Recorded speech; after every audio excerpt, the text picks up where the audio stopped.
Welcome back guys, this is Vishu from Savage Camp, and in this video we are going to look at this map function in Python.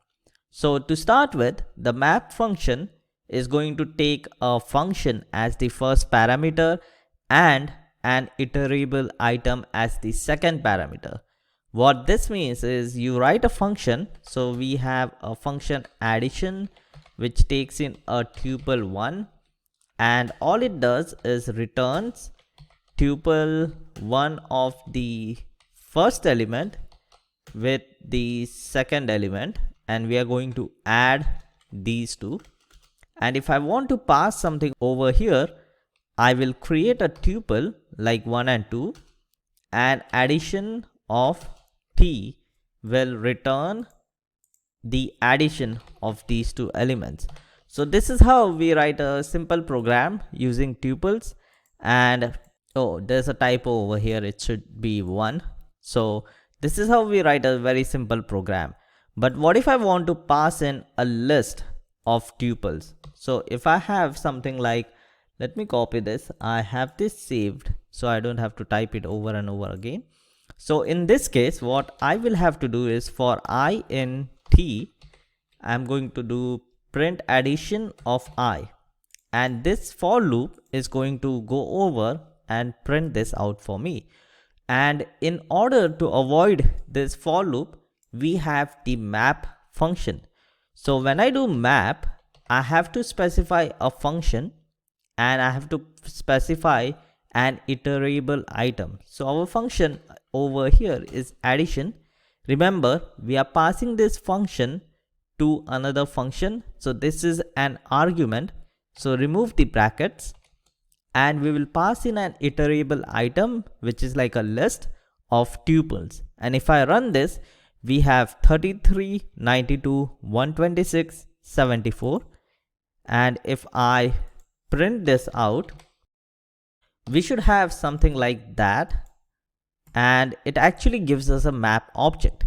And what you have to do is, whatever data type you want the answer to be in, you can pass it over here and it will give you the same answer in that data type. So if I do set, it's going to create a set out of this and give me a set. So that is it. With tuple, I think it's going to give a single element tuple, and it would be like this. But basically this is how you write a function with map.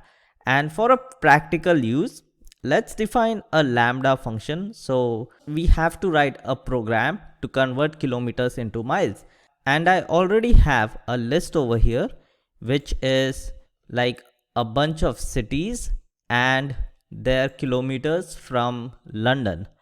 So let me name this as cities, and we will write a lambda function that takes in the cities, and what it returns back is cities of 0, which will be our city name, and then it should return the value in miles.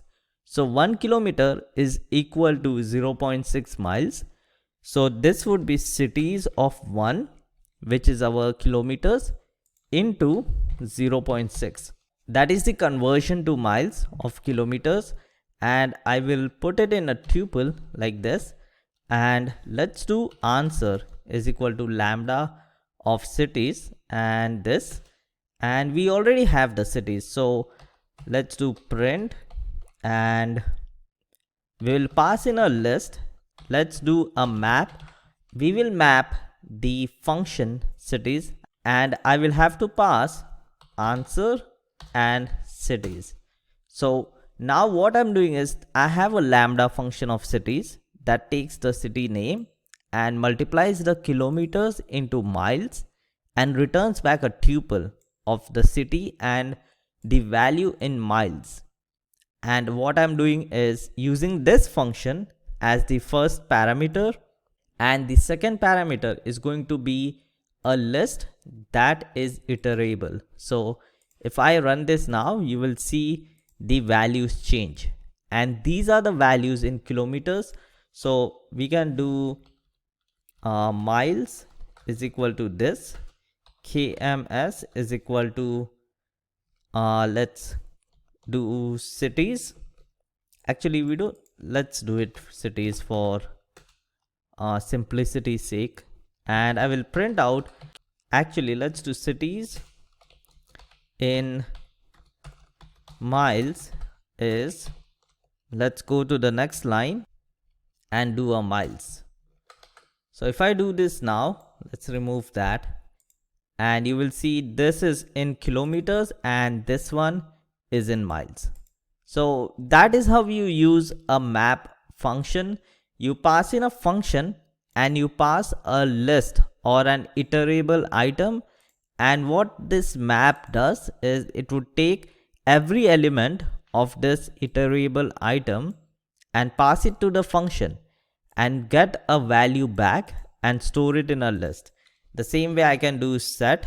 It doesn't matter, you can use any iterable data type, and this should give me back a set of the. So I think that is it for this video, guys. I hope you had fun. It's kind of confusing in the beginning because you're passing in a function to a function and you're passing in another list, you're getting something back, you have to convert it. But once you start doing this, like, it's going to get easier, and it's not that difficult once you understand the basics. So that is it for this video, guys, and I will see you guys in the next one.